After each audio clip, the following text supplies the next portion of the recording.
Imagine standing on the Palatine Hill in the mid-4th century, watching the sun dip below the horizon of a world that believes it is eternal.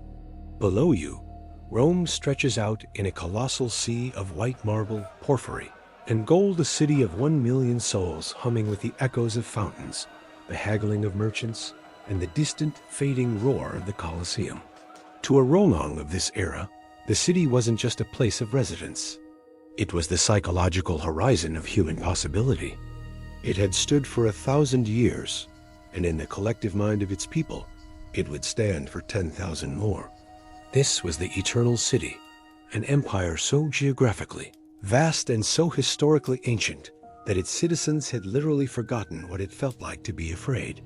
But beneath this veneer of permanent glory, a rot was spreading that no one dared to acknowledge. This is the story of the 800-year lie, the terrifying, beautiful, and deceptive stillness that arrives just before an empire vanishes forever into the shadows of history. The fall of Rome did not happen with a sudden, clean explosion. It was a slow, agonizing suffocation, born from the dangerous illusion of invincibility. For 2 centuries, the Pax Romana had been the greatest export of the Mediterranean, a period of relative peace, guaranteed by the ultimate shield of the legions. But by the mid-4th century, that shield was no longer made of Roman steel. It was made of paper and promises. The first major turning point occurred in 376 AD, a year that marked the beginning of the end. The Goths did not arrive at the Danube frontier as conquerors. They arrived as broken refugees, fleeing the terrifying shadow of the Huns emerging from the Great Steppe. They stood at the riverbanks, begging for sanctuary, wanting only to be part of the Roman dream. But Rome, in its terminal arrogance and bureaucratic cruelty, chose corruption over wisdom. Provincial governors starved the refugees, treating scraps of dog meat for Gothic children to be sold into slavery. They turned a desperate migration into a blood-soaked rebellion that culminated in the Battle of Adrianople, where a Roman emperor was slain on his own soil. Rome didn't die because it lacked the strength to defend its borders. It died because it forgot how to be just to those within them. As the calendar turned toward the final decade of the century, the internal rot accelerated. The economy, the very nervous system of the empire, began to incinerate. The Roman denarius, once the bedrock of global trust and the currency that fueled trade from Britain to India, had become a plated lie. Emperors, desperate to fund a military that was increasingly bloated and ineffective, stripped the silver from the coins until they were little more than copper dipped in a thin wash of precious metal. This was the birth of hyperinflation, a silent killer that hollowed out the middle class. Taxes became so crushing that free farmers abandoned their lands, choosing to become serfs to wealthy lords just to escape the state's reach. The social contract was burning. In the lavish villas of the elite, the conversation wasn't about the crumbling Rhine frontier or the vanishing gold reserves. It was about the latest theater scandal or the soaring price of spices. The elite had retreated into a private world of luxury, building high walls around their estates while the public walls of the empire turned to dust.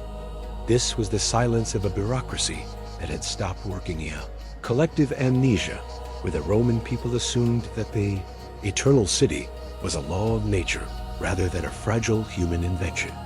Midnight approached on August 24th, 410 AD. The air near the Salarian gate was thick with the scent of stagnant water and the heavy, metallic tang of fear. For 800 years, no foreign army had breached these walls. The citizens slept soundly in their beds, tucked away in the comfort of their ancient myth. They believed the walls were not made of stone, but of destiny. Then the gates opened. There was no thunderous assault, no battering ram, no heroic defense. The massive wooden doors creaked open quietly in the dark. History still whispers about how it happened.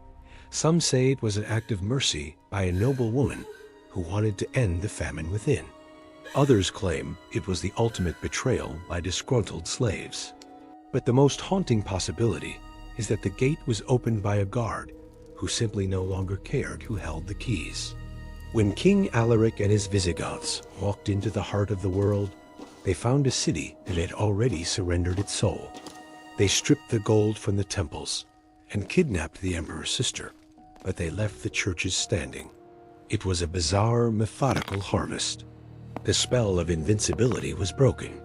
When the news reached St. Jerome in Bethlehem, he wept, famously writing, "The city which had taken the whole world was itself taken." But Rome did not disappear in 410 AD. It became a ghost. It lingered for another 66 years, a hollowed-out shell functioning on the momentum of its past. The final whimper came in 476 AD. The last ruler of the West was a boy named Romulus Augustulus, name that combined the founder of Rome with its greatest emperor, yet he possessed the power of neither. He was not killed in battle. He was simply told to go home. A Germanic chieftain named Odoacer deposed the boy, but he didn't even bother to declare himself the new Roman emperor. In the ultimate act of historical indifference, he bundled up the imperial crown and robes and sent them to Constantinople, declaring that the West no longer required a ruler. The Roman Senate, an institution that had once dictated the fate of nations, watched in silence. They remained in their seats, keeping their titles and their robes, while the empire they served vanished beneath their feet. The lights went out in the West, not because of a single catastrophic event, but because the people had stopped believing the empire was worth the effort of saving. The calm before the fall was never peace. It was a state of terminal denial. Rome spent its final centuries building monuments to eternity, while the foundations turned to powder. It ignored the cries of the marginalized, debased its own currency, and allowed its leadership to become a theater of ego rather than an assembly of virtue. Today, as we walk through the skeletal ruins of the Roman Forum, we aren't just looking at the aftermath of a sack. We are looking at the physical remains of a silence that lasted too long. It is a haunting mirror for every civilization that follows. History is not a straight line of progress. It is a recurring cycle of growth and decay. As we look at our own world today, at the systems we assume are permanent, the digital currencies we trust, and the global borders we believe are secure, we must ask ourselves, are we living in a new Pax Romana, or are we standing in the long shadows of the fall? The tragedy of Rome is that the end didn't arrive with a scream from the horizon. It arrived with a whisper from within the heart of a city that had forgotten why it mattered. The walls didn't fail because they were weak. They failed because there was no one left inside who believed they were worth guarding.